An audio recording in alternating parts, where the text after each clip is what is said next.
terima kasih pada teman-teman yang sudah hadir. Hari ini mestinya ada 100 lebih ya, ini tapi baru 84. Yang lain mungkin diingatkan bagi teman-teman yang menyadari ada yang belum datang. Untuk presensi nanti sewaktu-waktu akan saya tampilkan di tengah perkuliahan. Dan mohon maaf jika suara saya terdengar agak terang. Sepertinya saya lagi flu berat ya, jadi mungkin tidak bisa lama dalam perkuliahan. 1 jam ya, tidak selesai. Hari ini kita akan membahas tentang Continuous Valuation Method atau metode evaluasi gitu ya, tetapi yang dipengaruhi oleh persepsi ya dari seseorang terhadap manfaat atau benefit yang dirasakan oleh responden kita. Jadi CVM ini merupakan jurus pamungkas ya, sehingga memang kalau bisa gunakan metode lain dulu. Tetapi memang pada kenyataannya ada banyak hal di dunia ini yang tidak bisa kita evaluasikan karena sulit untuk dikuantifikasi. Maka CVM ini menjadi salah satu pendekatan ya bagi kita, katakanlah untuk travel cost gitu ya, objek wisata. Selain hal-hal yang bersifat dinikmati oleh pengunjung, ada hal lain yang mungkin belum tertangkap ya dari hasil evaluasi dengan mengamati perilaku pengunjung dalam menghabiskan gitu ya sejumlah uang atau korbanan ya untuk mengikuti objek wisata gitu ya. Maka kemudian bisa kita adukan ya antara travel cost method dengan CVM ya untuk kita menilai lain dari objek wisata. Mungkin saya coba share.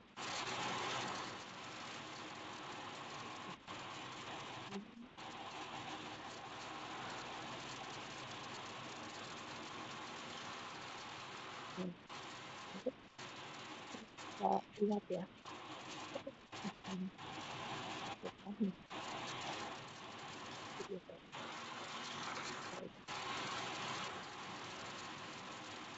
Jadi ini kalau kita lihat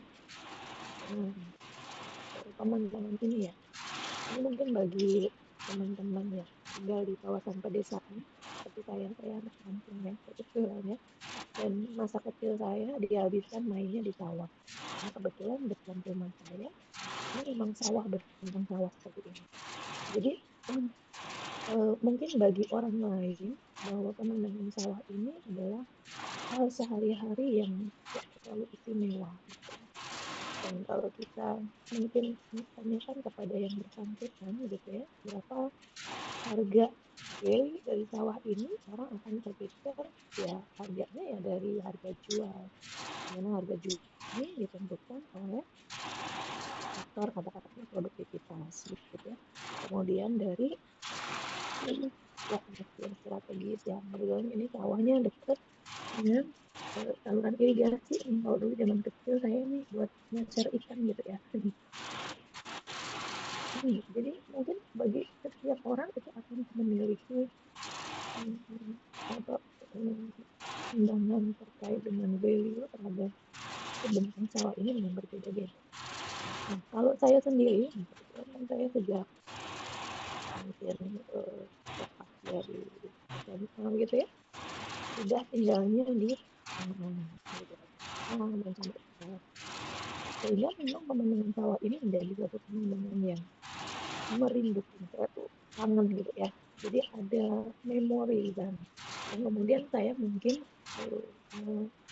menganggap bahwa pemandangan seperti ini lebih dari sekedar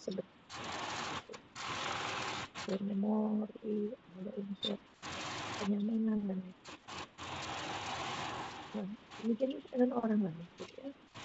Terutama teman-teman yang jadi kotak nih gitu ya. Kalau melihat pemandangan seperti ini rasanya tuh kok cakep ya gitu ya. Maka kemudian beberapa orang mencoba untuk menikmati ya, menikmati dengan cara mungkin ini kebetulan di pinggir jalan gitu ya, maka dia akan mampir kemudian menikmati pemandangan ya, karena orang banyak yang kemudian mampir gitu ya, eh, duduk-duduk gitu ya mungkin di pinggir jalan. Nah, kalau di kampung saya ini kebetulan ada pemandangan sawah, ada pemandangan bukit, sebelahnya Sungai Serayu dan ada jembatan kereta api gitu ya.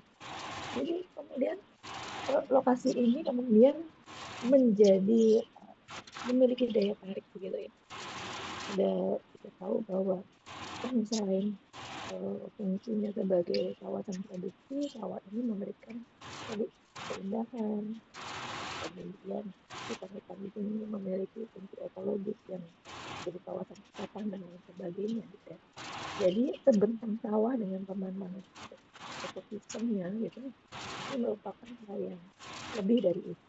Nah, kalau kemarin kita belajar apa ke Pokos Mesat ya, itu kan memang objek wisata ya. Dan kalau pemandangan-pemandangan seperti ini, itu terkadang bukan menjadi objek wisata, belum ya, belum menjadi kawasan objek wisata ya. Tetapi pemandangan seperti ini tentu akan lebih berharga dibanding dengan pemandangan yang seperti ini gitu ya.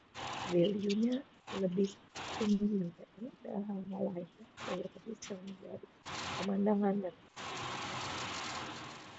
kemudian, nah maka kemudian beberapa orang mencoba menangkap ya peluang ekonomi gitu ya dengan mungkin membangun jembatan ya, mengkomersialisasi ya pemandangan persawahan. Kalau dulu mungkin nggak mudah ya, pada tahun di awal 90-an gitu ya, karena ya sawah ya biasa, pemandangan sawah itu hal yang biasa aja gitu ya.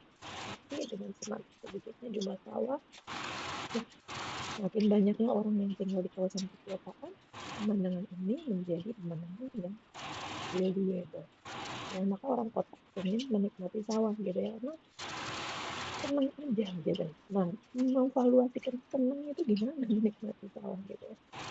Nah, maka kemudian orang karena orang kota tuh kan ya kalau seperti ini menikmati ke dalam-dalam sana mau berfoto kan perlu belasukan gitu ya, dan orang kota nggak mau foto kemudian dibuatlah jembatan seperti ini, jadi orang kemudian mau bayar lebih ya untuk menikmati jalan-jalan di tengah sawah tanpa perlu foto gitu ya.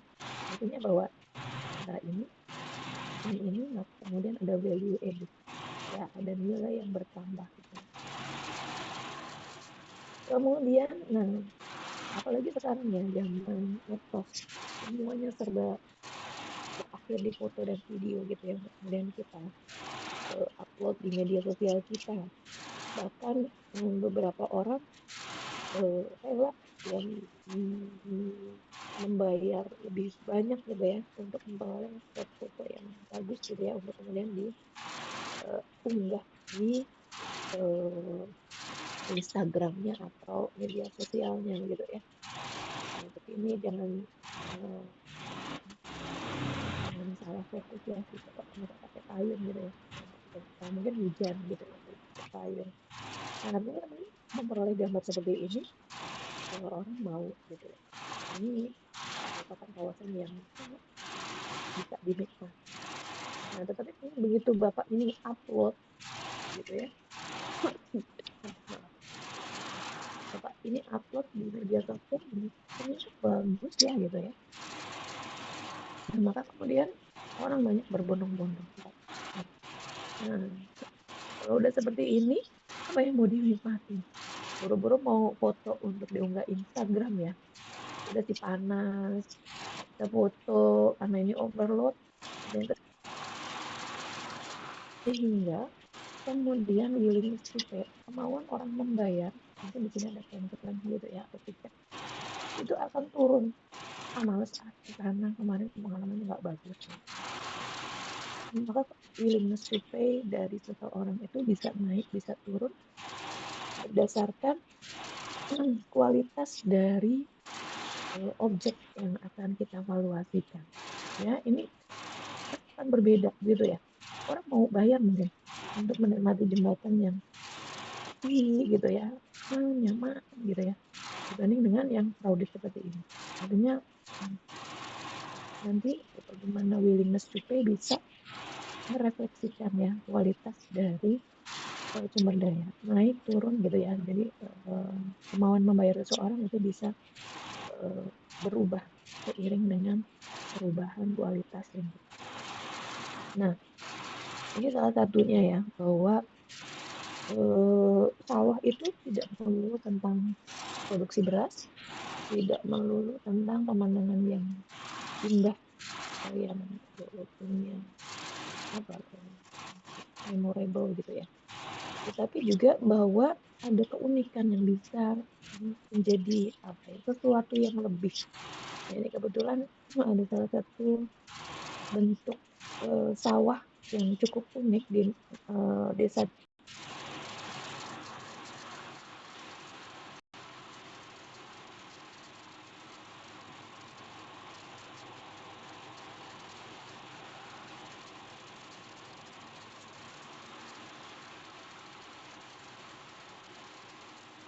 Tidak kota, tetapi dimulai dari patok yang ada di tengah yang disebut sebagai londok.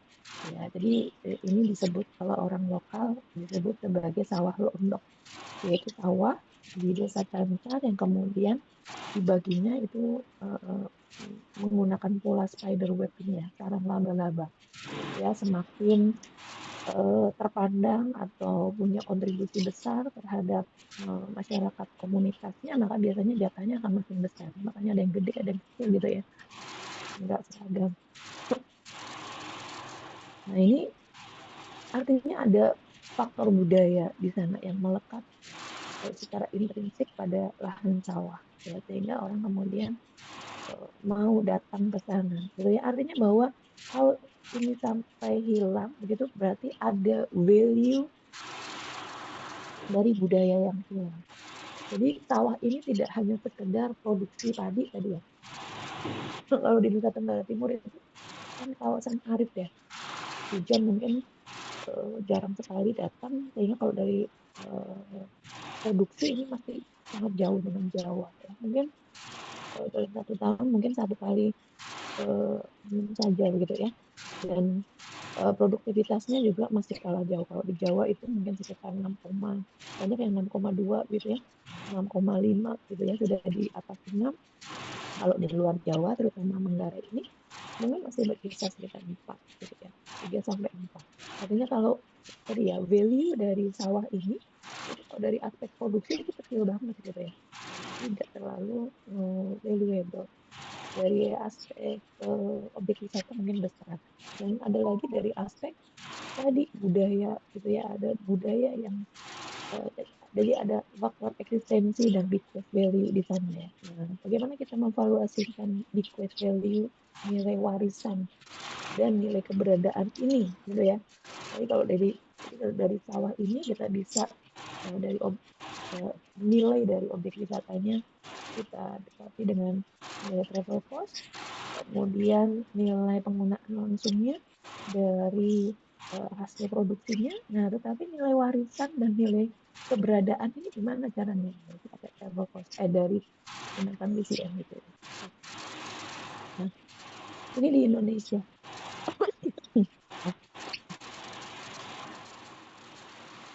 Nah, di luar negeri itu juga banyak kawasan yang cukup menarik dan ini mendatangkan uh,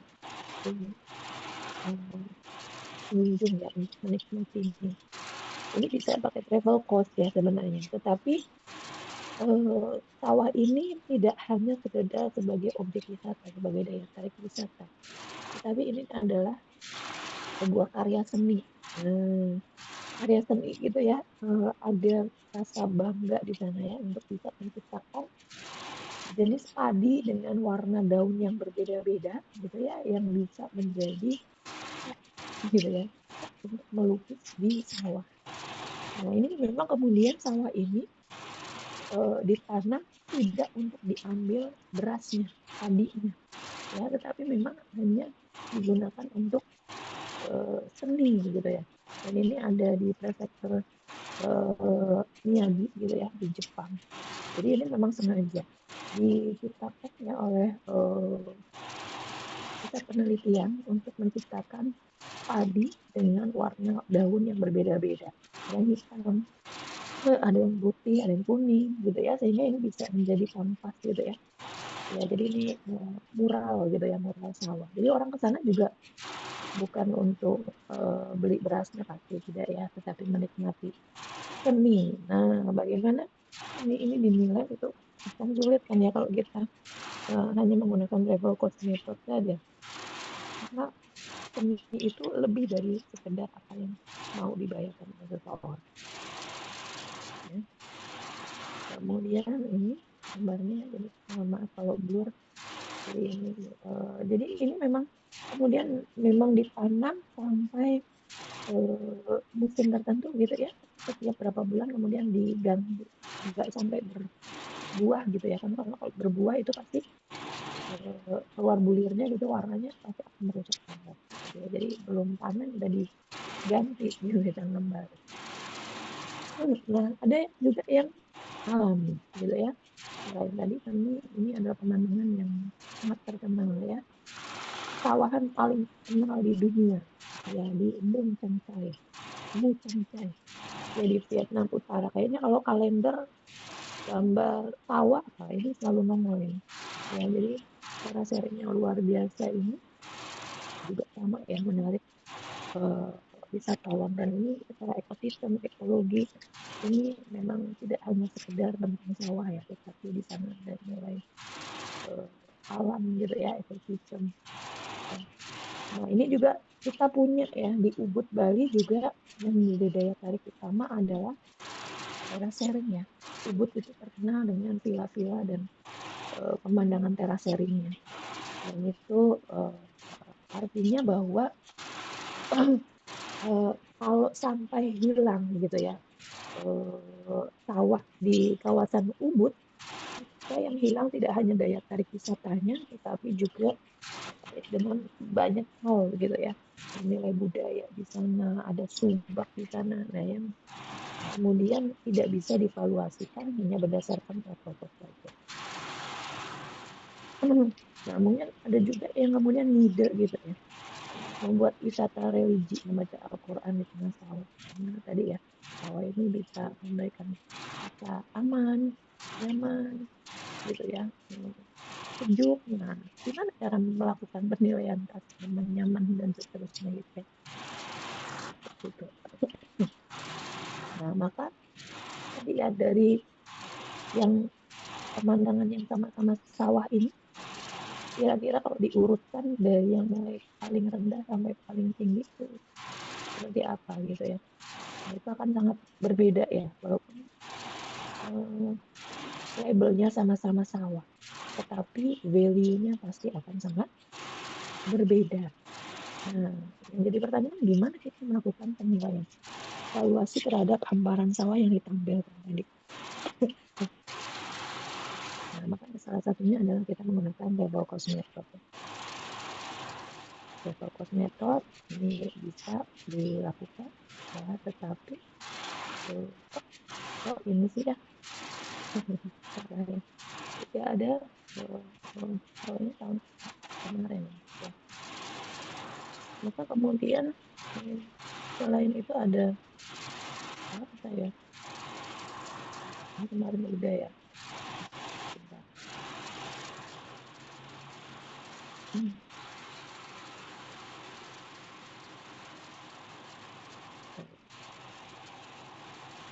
Hmm.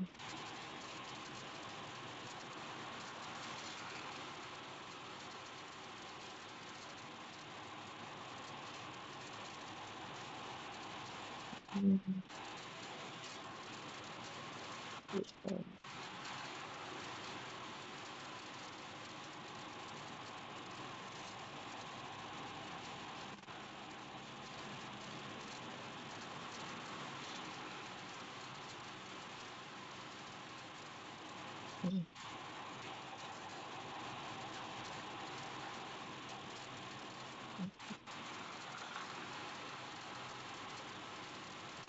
Beda ya teman-teman. Artinya selain tadi travel cost, ada hal lain yang kemudian tidak bisa tervaluasikan dari ongkos perjalanannya tadi ya.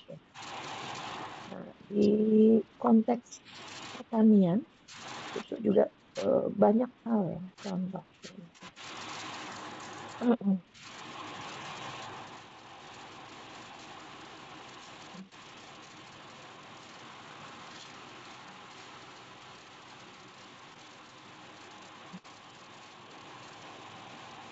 Ya, ada banyak hal ya, misalnya seperti ya, di pertanian ya, terutamanya. Misal ini ya tadi instan ya, orang kadang-kadang hanya karena tampilan ini orang mau kemudian membayar lebih banyak untuk makan mie ya dengan tampilan yang terlihat lebih cantik, sama seperti yang ada di bungkusnya ya. Nah, ini dulu cukup happening ya, ada warungnya khusus di Pasar Lama di Tangerang maupun di Bandung gitu ya. Nah, ini mungkin beberapa tahun yang kemudian pestisida ya, sayur organik, sayur bebas pestisida. Kenapa kemudian mau bayar lebih ya? Ada kemauan untuk membayar lebih karena tadi ada label bebas pestisida ya. Jadi saya mau membayar lebih atas keamanan pangan dari sayuran yang saya konsumsi gitu ya. Nah, keamanan pangan itu gimana cara memvaluasikan? Ya. Kemudian lingkungan yang berkualitas ya. Ini yang saya pernah ceritakan ya, kondisi langit Jakarta pada puncak musim kemarau pada Oktober 2019, yaitu tahun kering, cukup panjang lagi pilpres gitu ya, dan mau KTP ya, mengundang banyak kepala negara ya, tetapi dengan kualitas seperti itu. Nah, ini beberapa bulan kemudian lockdown karena COVID gitu ya, dan ini berubah drastis. Pabrik tutup, mobilitas dibatasi. Ternyata Jakarta bisa memperoleh pemandangan Gunung Salak ya dari jauh. Jadi sangat bersih kualitas udaranya. Nah, bagi orang Jakarta pasti akan menginginkan yang sebelah kanan gitu ya. Dia mau membayar sejumlah uang gitu ya, ya karena ingin menikmati suasana yang ekosistem yang bersih gitu ya. Kemudian perbaikan daerah aliran sungai, ini yang spot yang sama ya di Sungai Anak, Sungai Ciliwung. Jadi ada program Ciliwung Bersih yang kemudian mengubah tadi ya sungai yang tadinya penuh sampah, kemudian ada karamba dan macam-macam gitu ya, yang ini menjadi pemandangan yang tidak mau dilihat. Maka orang-orang biasanya bikin rumah itu ngadepnya membelakangi sungai. Ya, tapi begitu dibersihkan begitu ya, kualitas airnya menjadi meningkat, kemudian bisa menjadi tempat bermain anak-anak ya, ini menjadi public area yang dinikmati setiap sore ya. Mereka kemudian berbondong-bondong mengubah ya arah rumahnya gitu ya, yang tadinya membelakangi menjadi mungkin ngadep ke depan gitu kan, pemandangannya bagus gitu. Nah, ini kira-kira antara dua pemandangan ini pasti lebih valuable ya sebelah kanan. Nah, kualitas air yang bersih. Nah, gimana cara memvaluasikan? Nah, ini juga ya bisa dibuktikan, ini banyak terjadi juga. Nah, jadi ya bahwa di dalam konteks pertanian terutama ya, dan pemanfaatan sumber daya alam itu memang ada banyak sekali jasa lingkungan atau fungsi ekosistem yang tadi dianggap tidak memiliki nilai non guna atau non use value ya, tadi ya nilai keberadaan, because value, nilai opsional gitu ya.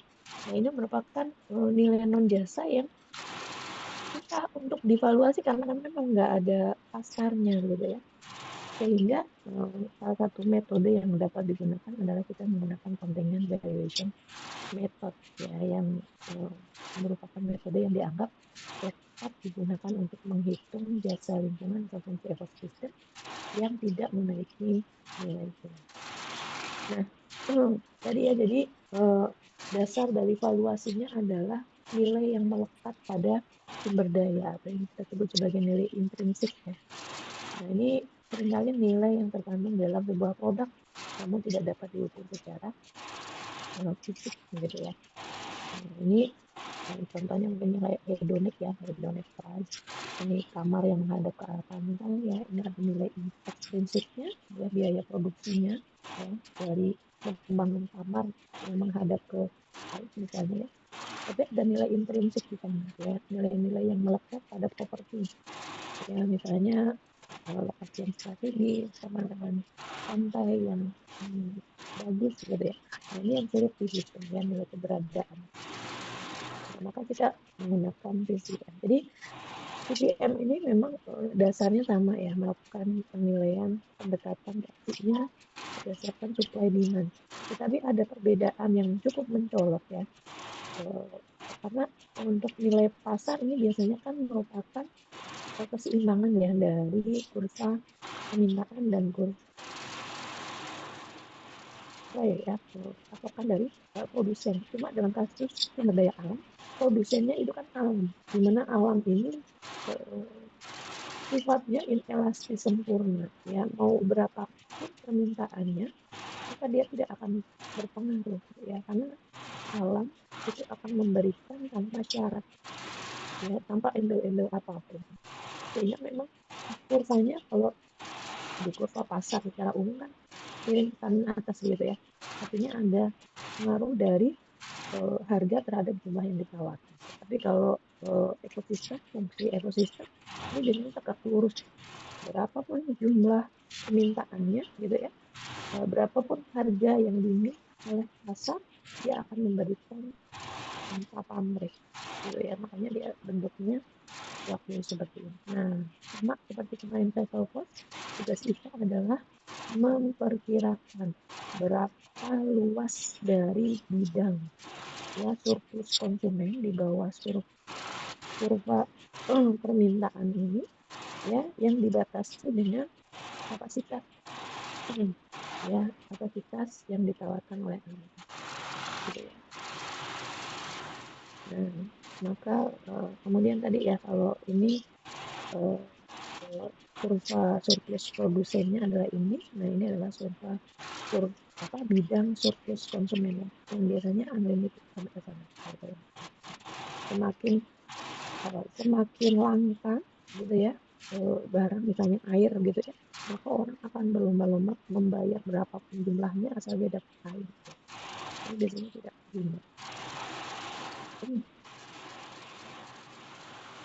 Nah, maka tadi ya biasanya kita dekati berapa nilai dari sumber daya atau dari barang atau jasa lingkungan itu didasarkan pada kemauan membayar ya dari konsumen barang dan jasa ekologis. Nah, tetapi memang willingness to pay kan itu berbeda-beda ya bagi setiap orang ya. Kemauan membayar seseorang untuk memperoleh manfaat ya dari jasa ekologis itu sangat tergantung pada yang pertama persepsi dari seseorang tersebut terhadap sumber daya. Apakah punya persepsi yang kepentingan tinggi atau tidak ya. Jadi sumber daya ini penting atau tidak. Sumber daya ini memiliki keterkaitan atau koneksi kuat nggak dengan kepentingannya dia gitu.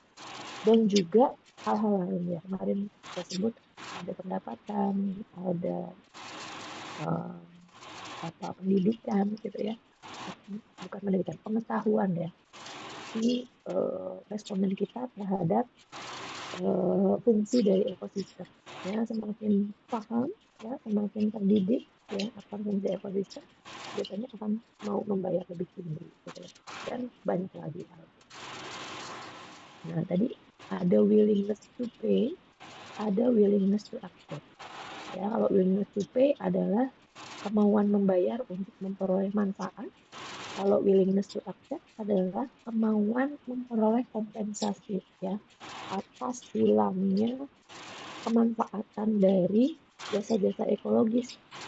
Ya, misalnya saya petani ya yang sawahnya memperoleh aliran irigasi. Tetapi karena di sisi lain dari sawah saya ada proyek pembangunan dari pemerintah gitu ya. Sehingga mungkin air irigasinya dipinjam dalam tanda kutip ya selama 1 tahun ke depan untuk menjadi sumber air baku untuk pembangunan apa mungkin gedung atau dam atau apapun itu gitu ya. Nah, maka eh, saya merasa dirugikan ya. Boleh saya relakan, tetapi saya mestinya harus dapat kompensasi. Gitu. Jadi gambarannya willingness to accept sejumlah uang yang mau diterima karena hilangnya pengurangan dari manfaat ekologis. Nah, tadi ya bahwa willingness to pay ini bisa didekati dari perilakunya gitu ya dalam membelanjakan sejumlah uang. Nah, ini dalam hedonic price gitu ya, dalam travel cost gitu ya, berdasarkan perilakunya. Tetapi juga bisa berdasarkan pernyataan ya one hero gitu ya, ditanya berani dapat kompensasi berapa Bu gitu ya, atau berani bayar berapa Bu gitu ya. Itu yang disebut dengan convenient valuation. Nah, tahapannya ya tahapan dari GVM yang pertama adalah mengidentifikasi barang dan jasa yang akan dievaluasi. Nah, ini menjadi tahapan yang paling krusial. Karena kalau kita sudah mendapatkan willingness to pay-nya, nilai ya dari sumber daya tersebut, itu udah gampang lah, maksudnya tinggal ngolah data aja. Justru karena tadi ya bahwa barang ini tidak ada di pasar yang akan kita tawarkan, sehingga kita perlu membangun, mengkonstruksikan barang atau jasa yang mau kita jual ya kepada responden kita dalam bentuk cerita ya. Nah, maka kemudian cerita yang kita bangun itu kan didasarkan pada tadi identifikasi. Kita harus kenal betul apa yang mau dijual, fitur-fitur apa yang dimiliki oleh barang atau jasa lingkungan ini gitu ya, manfaatnya kemudian macam-macam gitu ya. Jadi boundary-nya harus kuat. Nah, ini menjadi titik krusial ya. Karena kalau salah kita menemukanali ya barang dan jasa yang kita tawarkan, maka kita bisa akan salah dalam mengkonstruksikan skenario sehingga nilai yang diberikan oleh responden kita juga akan bias, akan meleset jauh gitu. Nah, maka langkah pertama ini yang perlu dilakukan secara hati-hati. Nah, ini kalau untuk identifikasi barang jasa yang akan dievaluasi, ini menjadi faktor yang paling penting gitu ya. Dan seringkali kan kita sebagai peneliti itu datang dari luar, tanda kutip ya, bukan orang situ gitu ya. Jadi sebenarnya yang paling paham fungsi atau manfaat dari keberadaan sumber daya alam itu adalah masyarakat setempat. Jadi biasanya kita perlu melakukan survei, observasi, begitu ya, dan bagaimana pemahaman masyarakat terhadap sumber daya tersebut. Ya, jadi harus dikenali betul apa yang akan dievaluasi. Ya, kemudian apa yang akan ditawarkan ya dari katakanlah perubahan lingkungan gitu ya yang akan ditawarkan dalam program biasanya. Nah, dan dalam program ini perubahan ini yang nantinya menjadi konsep kebijakan ya yang nanti kita tawarkan. Ya. Kemudian juga harus kita kenali jenis barang yang akan dievaluasikan. Contoh misalnya, teman-teman dalam 1 tahun akhir itu suka ke Pantai Anyer, coba Rice Hand. Yang dalam 1 tahun terakhir datang ke Anyer. Ada? Coba Rice Hand.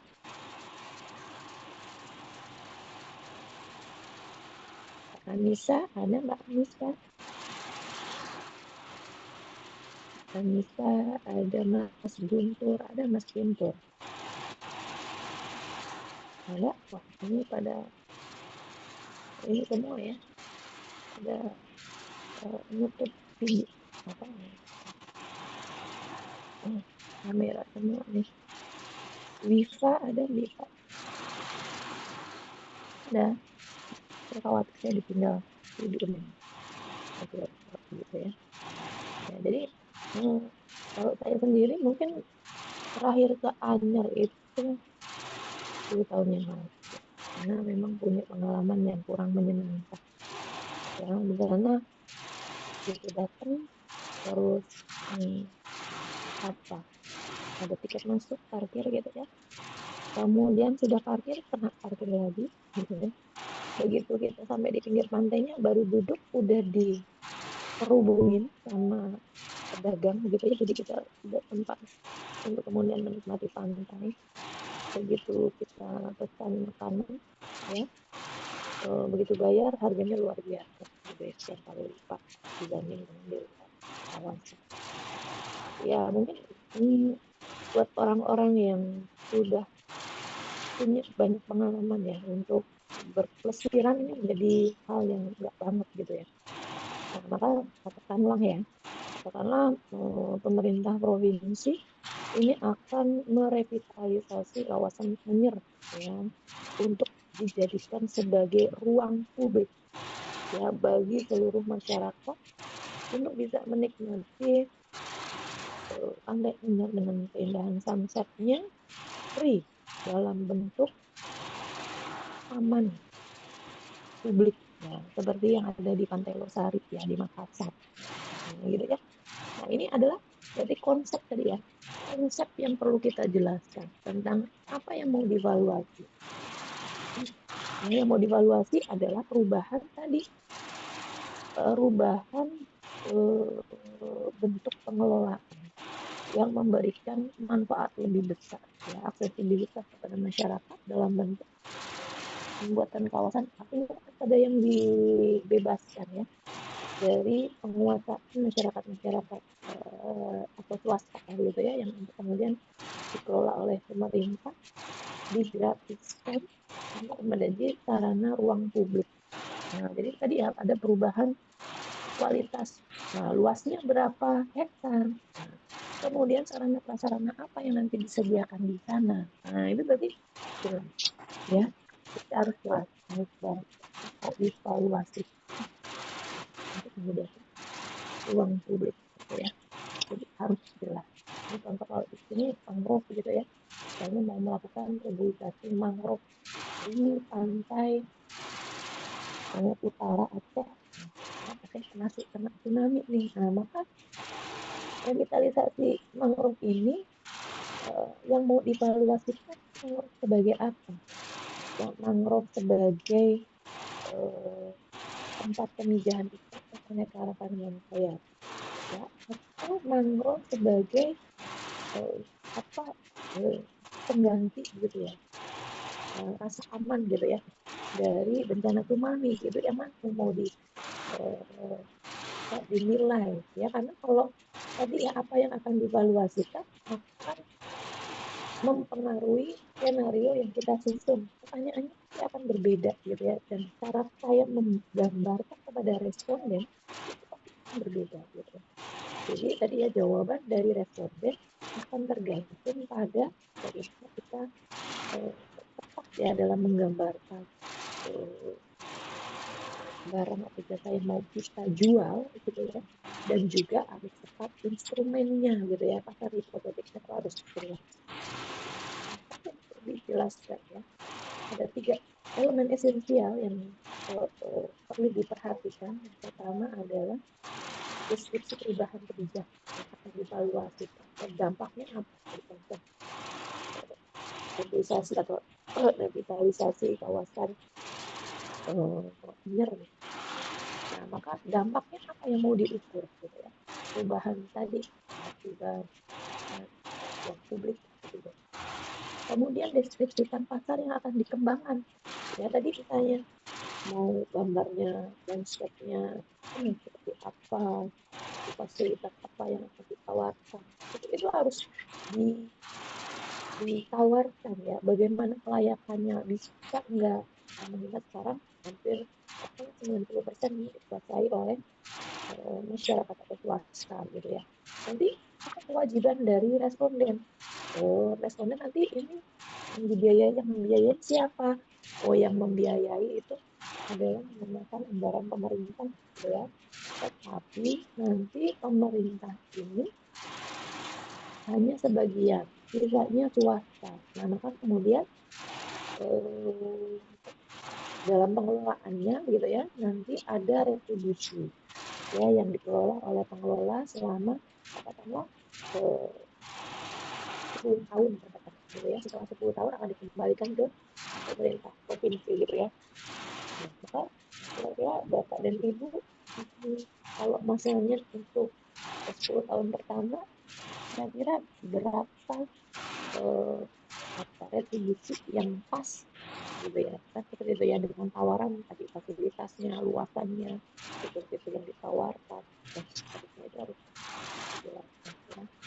Jadi kemudian yang tidak kalah penting adalah tadi ya, metode pembayaran ya, dari apa sejumlah uang yang dinyatakan itu dalam bentuk apa ya, harus masuk atau retribusi atau iuran atau apa gitu ya, atau peningkatan harga, ini harus jelas. Nah, kemudian tahap ketiga baru kita elitisasi. Elitisasi ini proses untuk menarik informasi kesanggupan bayar gitu ya. Ini untuk dapat nilainya. Nah, untuk mendapatkan nilai tadi ya, untuk memperoleh harga atau penilaian yang mendekati pekerjaan sebenarnya, maka tadi bahwa individu ini harus diberikan gambaran yang itu agar dia betul-betul memahami ya secara baik dan benar tentang kondisi lingkungan dan perubahannya gitu ya. Mau diubah atau ada perubahan, nanti dia akan memperoleh manfaat apa atau dia akan kehilangan dampak apa, itu harus jelas. Willingness to pay atau willingness to pay ya, kemauan menerima atau kemauan membayar. Nah, tadi ya, kalau jawaban yang diberikan individu itu harus dipastikan merupakan hal yang betul-betul akan direalisasikan, akan dilakukan oleh responden kalau hal itu betul-betul diaktualisasikan, gitu ya. Jadi makanya tadi ya, pasal hipotetiknya jangan sampai merupakan hal-hal yang bersifat fiktif gitu ya. Itu harus realistis banget gitu. Nah, contoh nih, ini yang sudah dilakukan di DAS Cidanau ya, tentang kemampuan. Jadi DAS Cidanau kan ini mungkin sudah pernah saya ceritakan ya, bahwa Cilegon itu tidak memiliki sungai gitu ya untuk air bakunya. Satu-satunya adalah dari Das Cidanau, Sungai Cidanau yang sebagian besar dasnya itu ada di wilayah Pandeglang. Nah, padahal di Cilegon ini banyak industri-industri dan kegiatan-kegiatan seperti ya, ada Krakatau, ada banyak pabrik gitu ya, yang membutuhkan air baku pada debit yang cukup banyak. Dan belum lagi untuk pemenuhan kebutuhan pemukim gitu ya, masyarakat untuk air minum cukup gratis gitu ya. Nah, ini juga cukup. Nah, maka kalau misalnya sampai orang Pandeglang ini ya, yang ada di Daksina ini bagian besar merupakan yang punya kawasan kebun gitu ya. Mereka kemudian masa kebunnya hanya bisa menghasilkan setahun sekali gitu ya. Kayak mau tebang aja lah, mau bikin tanaman semusim gitu ya. Maka kemudian sampai air akan terjadi kerusakan das yang tentu akan berpengaruh terhadap kebutuhan air baku. Ya, jadi nasib ya dari air baku yang dikonsumsi oleh masyarakat Cilegon itu sangat tergantung pada tadi keputusan petani akan mempertahankan kebunnya atau tidak. Nah, maka karena tadi air itu menjadi hal yang vital, maka bahu kan ya memberikan kompensasi lah kepada masyarakat yang mempertahankan tegakan-tegakan pohonnya di lahannya. Nah, maka dari dua kelompok komunitas ini, yaitu masyarakat konsumen air, gitu ya, dari Waduk Cidanau, itu perlu kita yakinkan fungsi dari kawasan midas yang dikelola secara individu oleh petani. Dan bagaimana jika kemudian mereka memilih untuk tidak mempertahankan, dampaknya apa? Nah, ini harus kita kasih gambaran nih, pentingnya tadi ya tutupan lahan di kawasan midas bagi kecukupan air di wilayah Cilegon. Gitu ya. Nah, ini orang-orang di sini harus diyakinkan, tadi diberikan gambaran. Kemudian juga harus diyakinkan metode pembayarannya itu di mana, siapa yang kemudian nanti narik iuran, kemudian nanti kompensasinya beneran dikasihin ke petani atau enggak, jangan-jangan masuk kantong pribadi kan gitu ya. Nah, ini harus jelas makanya ya, jadi harus diyakinkan ya bahwa sistem ini itu uangnya nanti yang dibayarkan betul-betul nyampe ke petani. Nah, maka kemudian di sisi petani itu juga harus diyakinkan gitu ya bahwa mereka akan memperoleh kompensasi ya untuk setiap tunggakan yang mereka pertahankan. Jadi kayak nyewa lahan gitu ya, menyewakan lahan kepada masyarakat Cilegon untuk menjadi kawasan resapan. Kayak mungkin teman-teman kalau sekedar tahu ya, pemancar komunikasi BTS itu ya, BTS itu membayar mahal ya untuk mendirikan apa stasiun-stasiun pemancarnya ya. Jadi itu 1 tahun untuk satu BTS dengan luasan nggak gede ya, di bawah 10 kali 10 lah. Itu mereka membayar 100 sampai 120 juta per tahun. Nah, ini konsepnya hampir sama ya. Kalau di swasta itu tadi komunikasi itu stasiun pemancar, kalau di sini adalah tegakan pohon kawasan resapan. Jadi harus diyakinkan nanti mekanisme pembayarannya itu berdasarkan tadi ya tegak, berdasarkan luas gitu ya, dan seterusnya.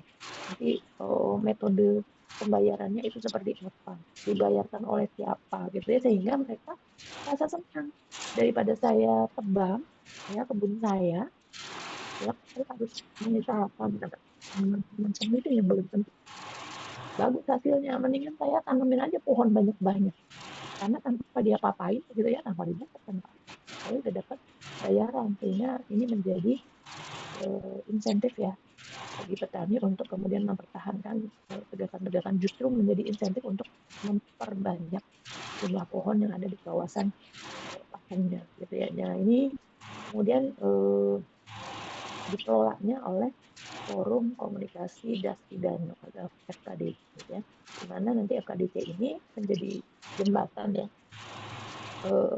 untuk kemudian melakukan transaksi kesepakatan ya dengan masyarakat pengguna air gitu ya. Ini yang mengelola airnya kebetulan PT Krakatau Tirta Industri ya, dengan masyarakat petani gitu ya.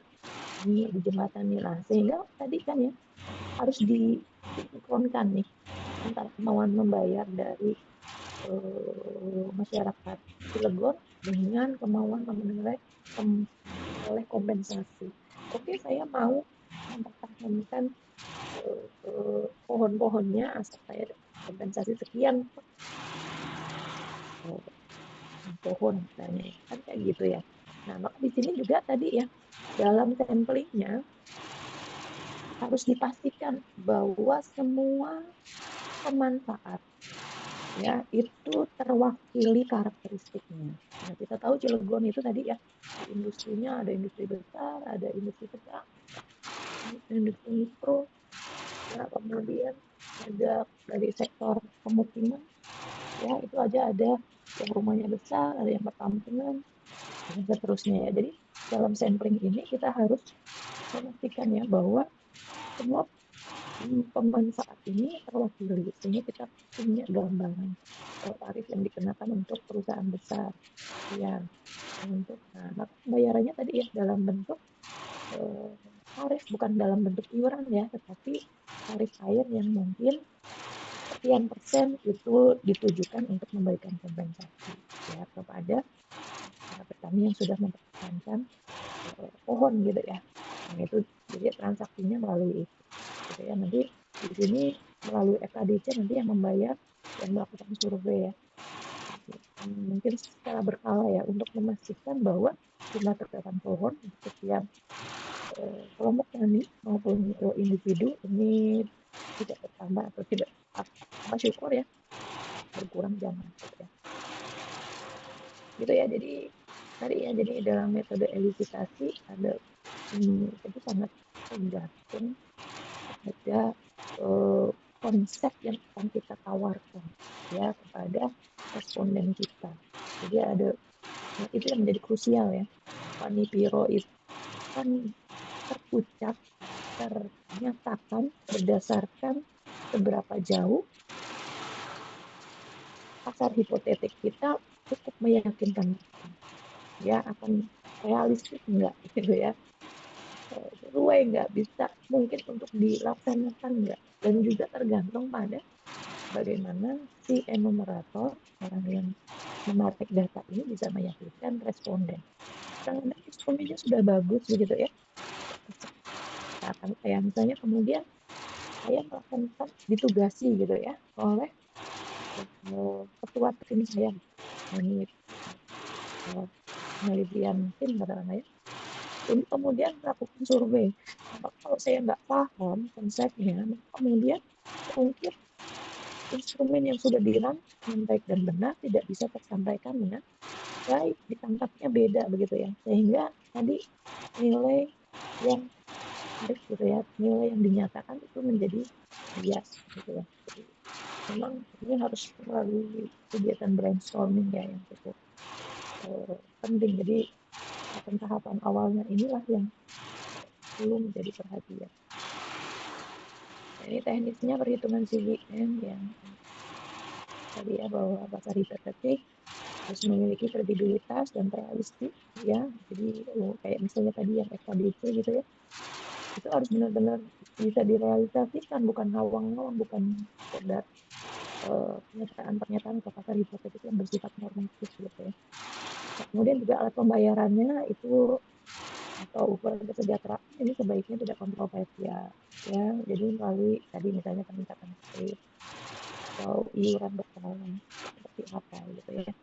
Mungkin kalau beberapa contoh ya yang alat pembayaran yang mungkin agak kontroversial, mungkin di beberapa wilayah adat begitu ya, yang kemudian harus misalnya dalam bentuk ternak gitu ya, ternak babi misalnya. Nah, ini kalau diterapkan di Cilegon mungkin ya banyak yang ini ya, gitu. Itu contoh tadi. Kemudian, nah responden harus memiliki informasi yang cukup mengenai bahan baik itu produk ataupun jasa lingkungan yang ditawarkan. Ya, jadi harus diberikan gambaran secara utuh tadi ya, apa yang mau ditawarkan, konsepnya, pembayaran seperti apa, gitu ya, sehingga nanti dia bisa memberikan pernyataan benar gitu, sesuai dengan hati nuraninya gitu ya. Nah, kemudian jika memungkinkan ukuran WTP ini sebaiknya dicari karena responden seringkali kesulitan menilai gitu ya. Berapa kira-kira peningkatan. Nah, kadang-kadang kan barang yang kita tawarkan itu memang nggak umum gitu ya, bukan hal yang sehari-hari mereka hadapi gitu ya, sehingga mereka nggak tahu ini berapa sih. Nah itu biasanya kita perlu memberikan pancingan ya, responden kalau segini gimana, kalau lebih ditingkatkan, lebih turunkan, atau kita berikan ancer-ancer misalnya antara sekian-sekian, Bapak berani berapa gitu. Nah kemudian tadi ya dalam sampling ini juga harus hati-hati ya, harus bisa mewakili seluruh karakteristik dari responden. Jadi kalau bisa ukuran sampelnya itu harus cukup besar. ya, sehingga kita punya selang kepercayaan dan reliabilitas yang tinggi. Kemudian pengujian kebiasaan. Nah, ini tadi ya, kita perlu mengenali dulu masyarakat yang mau kita tarik data, kalau mau kita elisitasi nilainya. Nah, maka kemudian kita harus paham, misalnya untuk petani-petani yang ada di tadi ya, Hulu Das misalnya, kawasan resapan. Nah, mereka biasanya tanam apa, kemudian mereka budayanya seperti apa gitu ya, kemudian pemahaman mereka terhadap pentingnya kawasan Hulu Das itu seperti apa. Jadi harus kita kenali sehingga kita bisa memilih bentuk pernyataan dan pertanyaan yang tepat. Nah, demikian juga dengan tadi untuk kawasan di eh, kota Cilegonnya gitu ya. Itu pasti untuk setiap kelompok memiliki karakteristik yang berbeda gitu, sehingga mungkin instrumennya itu juga perlu disesuaikan ya antara perusahaan besar dengan masyarakat kecil misalnya ya yang prasejahtera. Nah, itu pasti akan berbeda ya. Gimana kita cara melakukan pendekatan, memberikan gambaran, bentuk pertanyaannya itu pasti akan berbeda. Nah, kemudian setelah kita nyatakan, kita perlu ulangi begitu ya. Kita pastikan lagi benar nih kita lakukan penawaran sanggahan. Ya, jangan-jangan tadi masih belum ngeh gitu ya dengan konsep gitu. Jadi kadang-kadang kita perlu memberikan penawaran misalnya, oh tadi masyarakat kami, saya mau gitu mempertahankan untuk setiap batang minimal 300.000 lah per tahun gitu ya. Oh, tinggi banget ya. Kalau ada 200 pohon, udah lumayan tuh.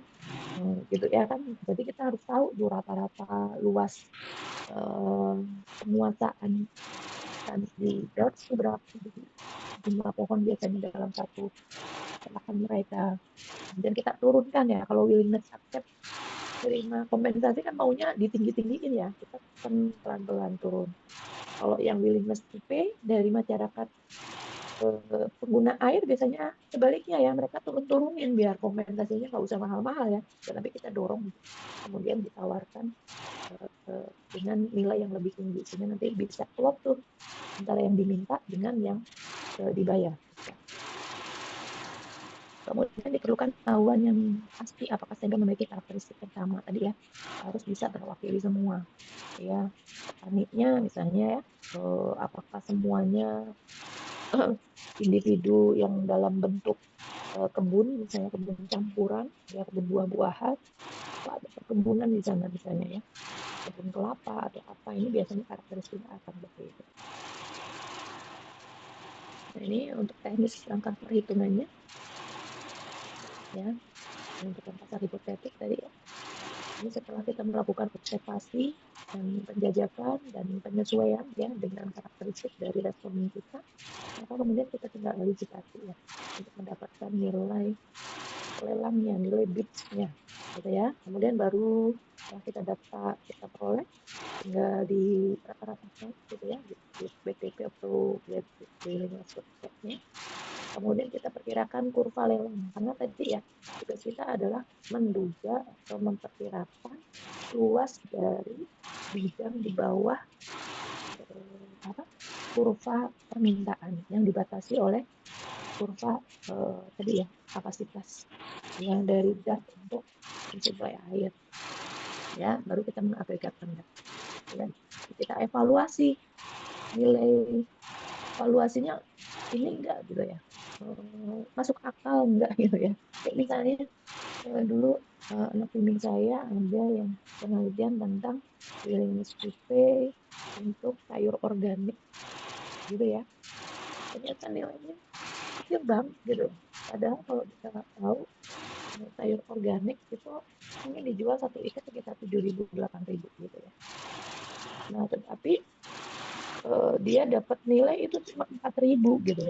Waduh, kayaknya ada yang nggak beres nih gitu ya. Jadi mungkin kita cek lagi ya, ada bias di sana.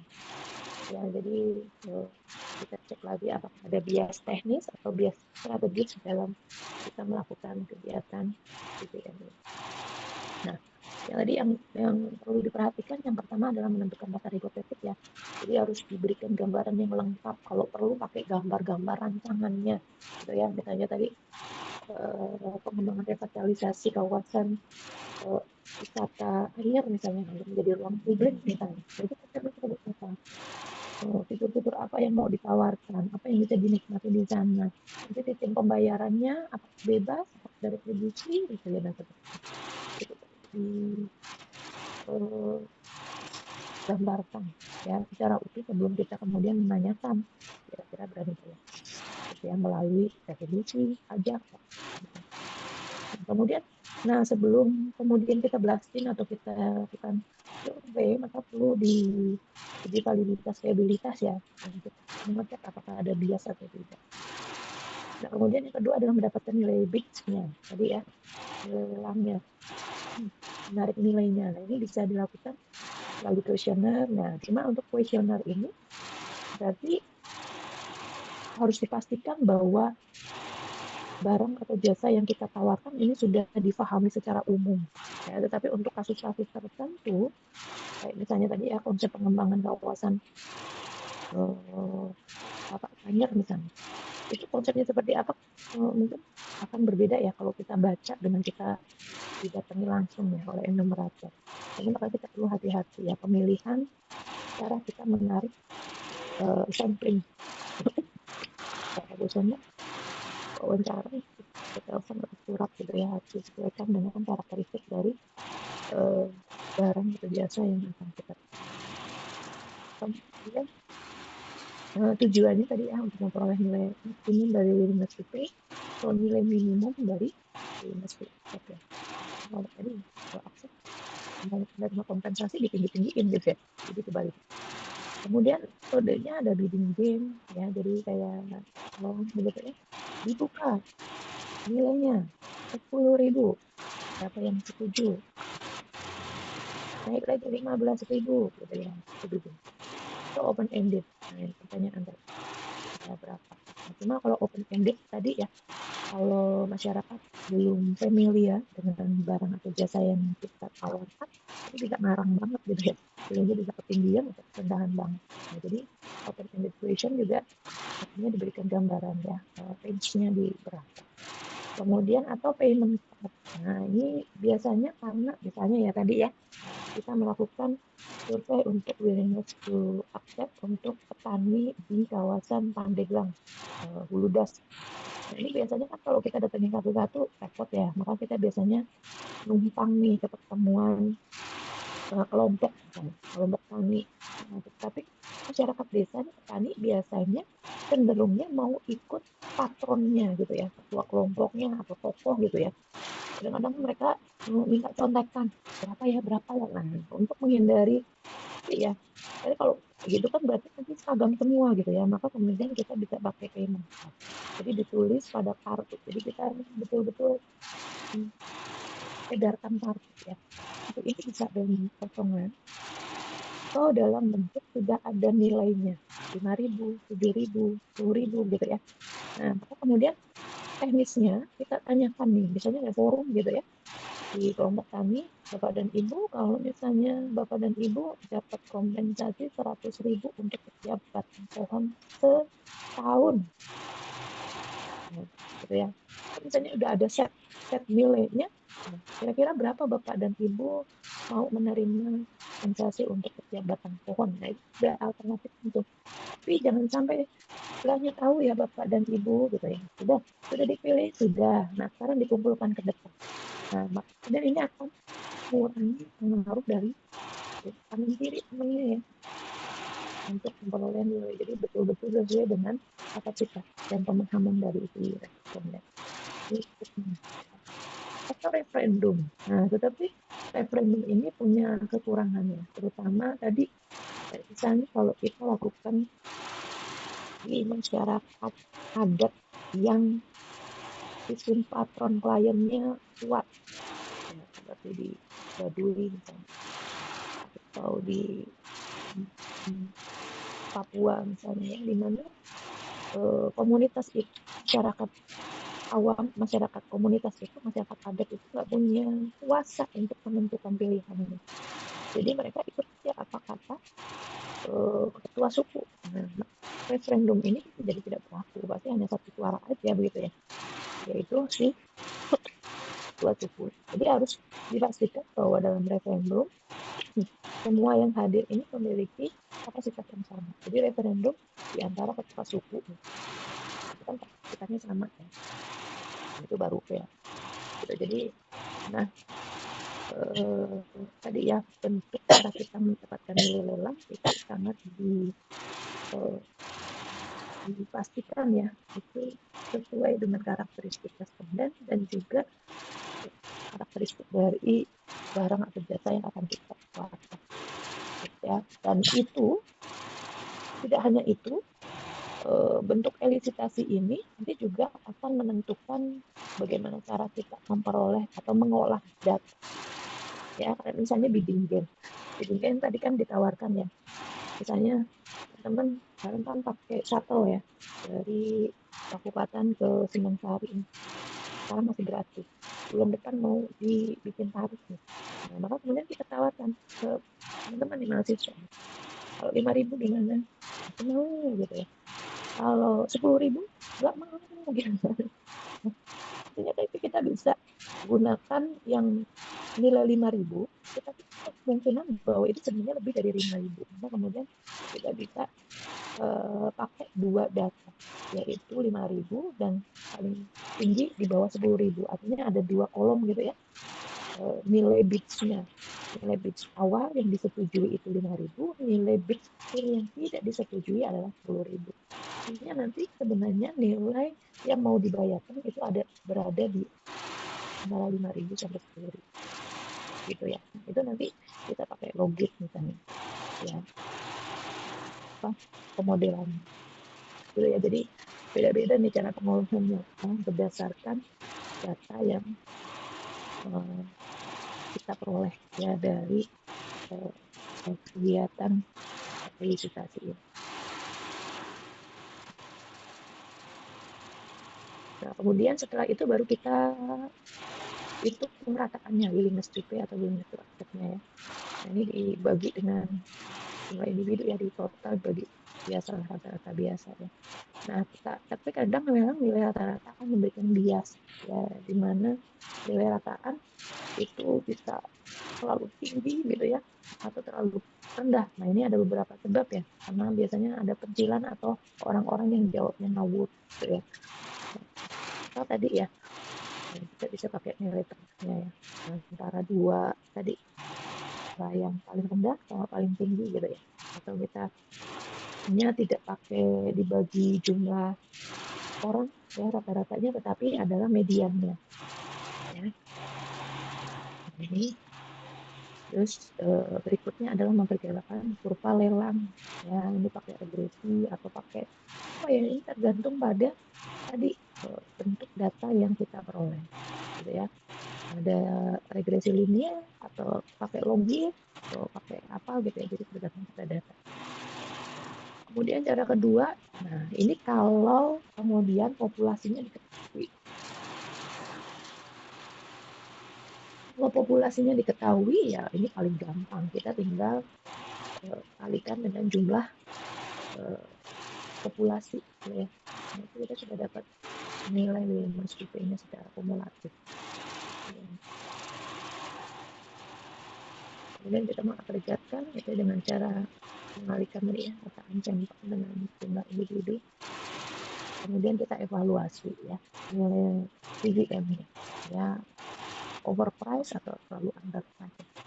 Pokoknya kalau agak-agak nyeleneh begitu berarti ada beberapa yang ada kesalahan lah gitu ya. Apakah di pasar hipotetiknya yang nggak jelas sehingga orang juga nggak nangkep maksudnya gitu ya, sehingga salah dalam memberikan nilai. Atau kemudian kita tadi belum menyesuaikan bahasa kita gitu ya dengan komunikasinya individu, sehingga pemahaman individu terhadap apa yang kita tawarkan itu nggak nyampe gitu. Ya, jadi kesalahannya ada di teknis instrumennya atau pada saat kita wawancaranya gitu ya, atau memang ada nakes tertentu dari individu-individu yang kita tanya gitu ya. Itu seringkali juga terjadi. Di saat kompensasi untuk pembebasan lahan bagi tarian gitu ya, orang sudah tahu bahwa mereka akan diberikan kompensasi, maka ditinggi-tinggiin tuh. Itu yang sekarang lagi di Kerawang lah gitu ya, bangunan liar lagi di Obertabik sama Gubernur Jawa Barat gitu ya, mereka kompensasi gitu ya. Nah, kompensasinya ya ditinggi-tinggiin gitu ya, itu biasanya akan bias gitu ya. Jadi kita perlu cek biasnya itu bias dari strategi ya. Ini muncul akibat ketidakjujuran responden karena mencoba untuk memanipulasi hasil. Nah ini biasanya kita set ulang gitu ya, itu tidak ada celah ya bagi responden untuk menyalahartikan pertanyaan. Kemudian kalau datanya sudah dapat, nah, maka outlinernya, tampilan-tampilannya kita hilangkan. Kemudian menekankan penjaminan pembayaran diyakinkan lagi. Jadi ini bagaimana ketampilan ya dari si respon dari enumerator untuk memastikan bahwa pesan yang kita ingin sampaikan ini bisa ditangkap dengan baik dan benar. Nah itu atau membuat tadi ya menyusun ulang lah hipotesis. Atau disebabkan karena bias rancangan. Ya ini karena informasi yang diberikan ini mungkin tidak dipahami atau kontroversial atau enggak tepat ya, karena tadi seringkali perancang ini, peneliti ini datang dari luar wilayah sehingga mereka tidak paham gitu ya tentang sumber daya ini gitu ya, jadi kita bikin faktor hipotetiknya juga aneh gitu ya. Nah ini biasanya sangat bias ya, jadi ini satu-satunya ya desain ulang ya dengan cara kita menjajaki lebih jauh ya informasi secara. Nah itu mungkin bisa saya sampaikan contohnya mungkin ada di sini ya. Ini yang survei dari masyarakat desa. Nah ini saya ambil dari di Gunung Kidul ya, dimana saat ini desa ini kesulitan untuk memperoleh air bersih ya. Jadi kalau untuk cuci-cuci, untuk irigasi, untuk nyiram-nyiram, ini mereka pakai air yang mereka tampung begitu ya, air hujan yang mereka tampung. Tapi untuk air bersih yang mereka konsumsi, mereka harus jalan berkilo-kilometer ya untuk sampai di mata air. Maka kalau misalnya padahal bahwa di Gunung Kidul itu sebenarnya bukan kawasan yang kurang air, tetapi airnya itu tidak ada di permukaan. Kawasan Gunung Kidul itu adalah kawasan pars, ya, namanya adalah kapur. Sehingga kalau ada hujan, kapur itu PA itu gampang terkikis, sehingga air yang terserap itu membuat mengikis gitu ya, sampai kemudian terbentuk lubang-lubang di dalam tanah gitu ya. Jadi gua-gua itu banyak sekali. Jadi kayak ada gua Pindul gitu ya. Mungkin teman-teman datang ke sana. Jadi sungainya banyak. Tapi ada di bawah tanah mungkin 200 meter gitu ya. Idenya adalah bagaimana kita membuat pump simas dengan menaikkan air gitu misalnya ya. Mungkin kalau instalasinya yang rumah pompanya, bangunannya, mesinnya mungkin sudah dapat dari dana desa misalnya. Tetapi untuk operasionalisasinya kan harus beli bensin, solar gitu ya. Kemudian orangnya yang mengelola kalau ada kerusakan mesin gitu kan, itu harus ada pabriknya ya. Nah, maka ini kemudian dilakukan ya berdasarkan kondisi tersebut ya. Nanti kalau misalnya ini harus dijelaskan, nanti mau pump simas, mau bikin rumah pompa, nanti dananya dari dana desa, tetapi kita butuh operasional. Tapi operasionalnya melalui tadi iuran tarif air gitu ya. Nah, Bapak dan Ibu kira-kira tarif air yang itu berapa gitu kan ya. Jadi harus jelas gitu. Jelas dan realistis gitu ya. Ini caranya nanti ya kita sedia membayar, kemudian jangan lupa ini terpakai ya. Jadi harus dibagi lagi dengan jumlah anggota keluarga. Ya, ada yang 3, ada yang 2, dan juga biasanya akan berpengaruh adalah jarak ke air atau sumur terdekat. makin jauh ya makin repot kan dia harus narik selang jauh. Kalau lagi jelek dia harus jalan kaki naik turun bukit ya sehingga kompensasinya akan lebih besar gitu, gitu ya yang dipengaruhi oleh banyak. Nah ini kemudian keterlibatannya kita perlu apa keterlibatan variabel ya yang diinkludkan ini harus kita eh, dilakukan studi literatur kira-kira untuk masyarakat desa air itu yang berpengaruh itu apa saja itu yang kemudian kita jadikan variabel yang nah ini nanti ada slide-nya ya saya sajikan kepada teman-teman. Nah ini kebetulan kalau ini adalah diketahui ya misalnya populasinya 1.500. Kalau ini nggak ada ya, kalau nggak ada berarti kita perlu buat kurva ya. Kemudian nanti dihitung lah secara matematis gampang lah sekarang kayak banyak ya. Tapi kalau misalnya sudah diketahui jumlah populasinya, kita tinggal dikalikan aja kesediaan membayar dikalikan jumlah populasi. Nah, tetapi kesediaan membayar ini tadi harus dicek bias atau enggak ya dengan cara kita melihat apa melihat R square-nya ini kita regresikan ya ini tadi ya ini misalnya diketahui populasinya 1.510 yang terdapat kesediaan membayarnya adalah sekian maka kita kemudian regresikan padahal kan dihitung Bu. Nah regresi ini fungsinya adalah untuk memastikan ya mengevaluasi value yang diberikan itu masuk akal enggak. Ini dari nilai R square adjustednya gitu ya. Nah ini biasanya ada kalau lebih dari 0,15 atau 15% ini dianggap cukup gitu ya menurut Bell dan Carson. Ya kemudian kita lihat dari F-nya, F-nya signifikan nggak? Ini 0,000000 ya gitu ya. Jadi ini cukup. Nah, berarti ini nilainya sudah bagus. Artinya ini sekitar 2.138 ini adalah uang opsional untuk konsumen gitu ya dari seluruh warga desa. Seperti itu ya. Untuk individu ini sekian 1.300 1.300 ya. Murah banget ya 1.500 perak ya. Gitu. Bisa per kubik meter kubik. Oke, ada pertanyaan?